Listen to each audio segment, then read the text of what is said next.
Assalamualaikum warahmatullahi wabarakatuh. Alhamdulillahirabbil alamin. Alhamdulillahilladzi anzala as-sakinata fi qulubil mu'minina liyazdadu imanan ma'a imanihim. Asyhadu an la ilaha illallah wahdahu la syarikalah wa asyhadu anna Muhammadan 'abduhu wa rasuluh. Allahumma salli wa sallim ala nabina wa habibina wa syafi'ina Muhammadin wa ala alihi wa sahbihi ajma'in. Alhamdulillah, pada kesempatan ini izinkan saya untuk menyampaikan beberapa informasi penting ya berkaitan dengan pelaksanaan program Tahfidzul Quran khusus Juz 30 dan Juz 29. Dan dalam pelaksanaan banyak yang harus kita perbaiki ya, termasuk kendala-kendala yang dihadapi para peserta ya atau siswa-siswi di dalam program ini. Kendala yang pertama, hampir kebanyakan itu masih pada level jilid ya, khususnya mungkin di kelas 1, kelas 2, kelas 3, mungkin juga ada yang di kelas 4 ya, baru level jilid ya, belum sampai ke Al-Quran. Kalaupun ada yang sudah Al-Quran, ada kemungkinan bacaannya belum lancar. Kemudian kendala yang berikutnya adalah aktivitas membaca Al-Quran atau mendengarkan Al-Quran itu belum menjadi kebiasaan, belum menjadi bagian hariannya ya. Kemudian kendala yang ketiga adalah cara di dalam melakukan upaya untuk bisa hafal itu masih menggunakan cara-cara yang tidak tepat. Contoh misalnya cara yang tidak tepat itu, satu, dia belum Al-Quran, belum terbiasa membaca Al-Quran atau mendengarkan tiap harinya. Kemudian menghafal, kalau yang dibaca itu benar atau kalau yang didengarkan itu bacaannya itu kemudian benar, kemudian diulang-ulang, insya Allah ya, hasil hafalannya menjadi baik. Tetapi kalau tidak, maka hasilnya sebaliknya, bacaannya belum lancar, masih ada bagian yang salah, kemudian diulang-ulang dan menjadi hafal, kadung hafal. Maka ketika dia setoran hafalan pun menjadi hafalan yang salah, ada kalimat yang tidak tepat diucapkan, hukum bacaannya itu tidak benar. Dan itulah yang terjadi. Untuk itu, dari kendala-kendala yang dihadapi, ada solusi terbaik ya. Solusi terbaik di dalam pelaksanaan program ini. Pertama, saya mengajak kepada semua siswa-siswi ya peserta program ini mesti punya niat dulu. Niat untuk menghafalkan Al-Quran wabil khusus Juz 30 dan Juz 29. Kalau niat sudah ada, maka mesti punya tekad. Tekad yang kuat diwujudkan dengan cara apa? Membaca, ya mendengar, ya murojaah.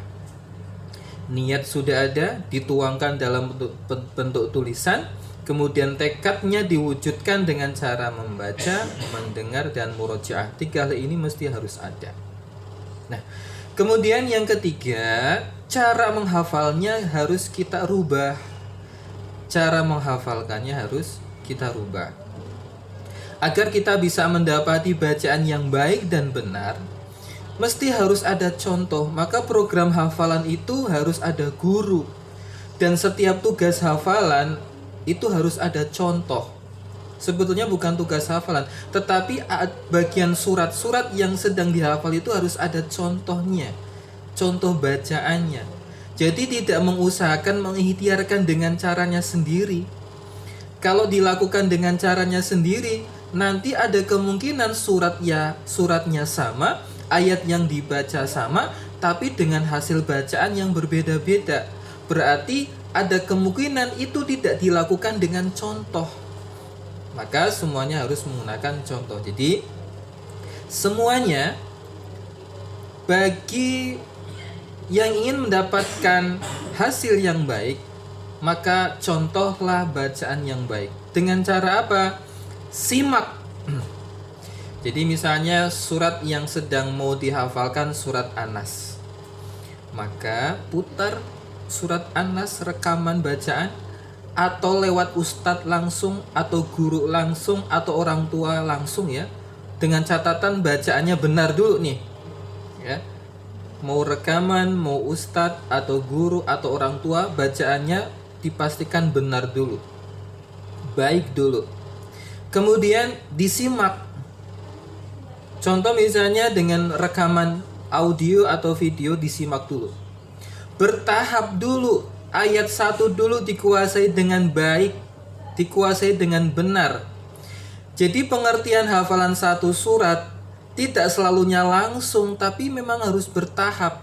Dikuatkan dulu tiap-tiap kalimat dan ayatnya. Tidak usah terburu-buru, jadi pemahamannya harus diluruskan. Satu surat yang dihafal itu tidak langsung, tapi bertahap. Ya. Jadi ikuti, tirukan, karena cara terbaik untuk mendapatkan hasil yang baik itu dengan mencontoh atau menirukan. Hanya ditirukan, ya. Di tiap-tiap ayatnya ya, ikuti, menirukan contoh yang baik, itu akan lebih baik ya, dan hasilnya juga akan menjadi baik sesuai dengan contoh ya. Ditirukan. Contoh misalnya, A'udzu billahi minasyaitonir rajim. Tirukan. Kalau belum sama, samakan sampai betul-betul sama. Kalau sudah, baru lanjut. Bismillahirrahmanirrahim. Ikuti lagi sampai betul-betul bisa sesuai dengan contoh. Lanjut masuk ke surat. Surat mulai dari ayat pertama. Misalnya surat An-Nas. Qul a'udzu birabbin nas. Ikuti. Qul a'udzu birabbin nas. Kau belum dapat dengan contoh yang sama, ulangi lagi sampai dapat. Kalau sudah dapat, masuk ayat kedua. Ayat kedua dapat sesuai dengan contoh, ayat ketiga terus. Itu harus seperti itu. Ya. Jadi dengan cara menirukan atau mencontoh bacaan yang baik, baik langsung lewat guru atau rekaman audio atau video. Ikuti bacaannya. Jadi mohon maaf, tidak berkreasi dengan caranya sendiri. Ini bahaya. Nanti bacaannya pasti beda. Kalau beda, berarti harus diulang. Dan tidak usah terburu-buru untuk menghafal. Kalau ada satu surat yang mau dihafal, bertahap. Berapa ayat dulu nih dikuasai, benar dulu. Setelah benar, lancarkan. Setelah lancar, hafalkan. Insya Allah bacaannya akan baik. Jadi tidak selalunya langsung buru-buru, oh surat ini, surat ini, surat ini. Nanti kasihan. Kasihannya apa? Justru tidak menjadi atau menyelesaikan persoalan, tapi akan menambah masalah-masalah di kemudian hari, di surat-surat berikutnya. Jadi caranya seperti itu. Bagi siapa saja, mau SD, mau SMP yang mengikuti program ini, lakukan cara di dalam menghafalkan Al-Quran ya, juz 30 atau juz 29 melalui contoh, mencontoh, menirukan. Ketika ada dibacakan ayat, ikuti dulu, bertahap dulu sampai sama. Ya, dan itu mesti diulang-ulang. Dan terus diulang semaksimal mungkin, sebanyak mungkin. Ya.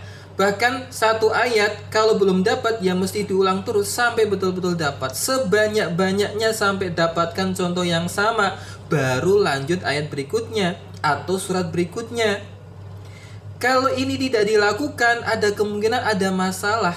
Masalahnya tidak selesai, tapi ada kemungkinan muncul masalah berikutnya. Kalau masalah berikutnya juga tidak tuntas, maka akan bertambah masalah.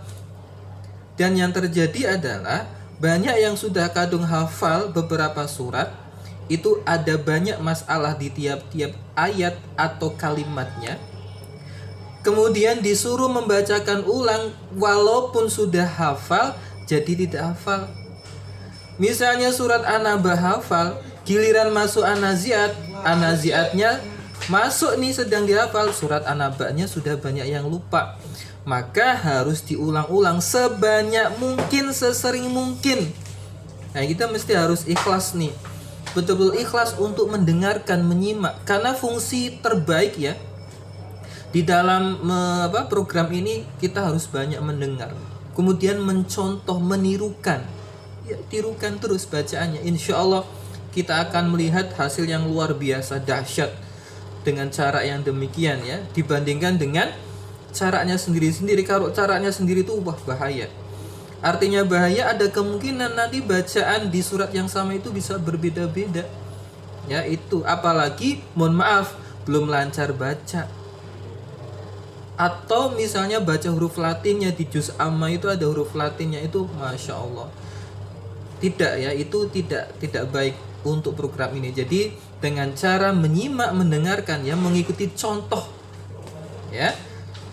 Mudah-mudahan nasihat yang singkat ini mendatangkan manfaat, kebaikan buat kita semuanya. Kita berharap semoga Allah SWT memberikan kemudahan, kelancaran, kefasihan kepada kita untuk membaca Al-Quran dan berikan kekuatan hafalan yang baik ya, ingatan yang baik di dalam menghafal ayat-ayat Allah atau surat-surat yang ada di dalam Al-Quran. Terima kasih, tetap semangat ya. Bismillah, insya Allah. Semoga kita ketemu di program selanjutnya. Terima kasih. Assalamualaikum warahmatullahi wabarakatuh.